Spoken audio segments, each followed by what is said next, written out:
Canceling your Weebly subscription is a straightforward process. Here's how you can do it. Log into Weebly.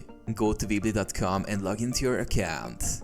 Access your account settings. Once logged in, click on your account name in the top right corner of the dashboard and select Account Settings from the drop-down menu. Go to Billing Information. In the account settings, click on Billing. This section shows all your subscription details, including payment history and plan type. Cancel your plan.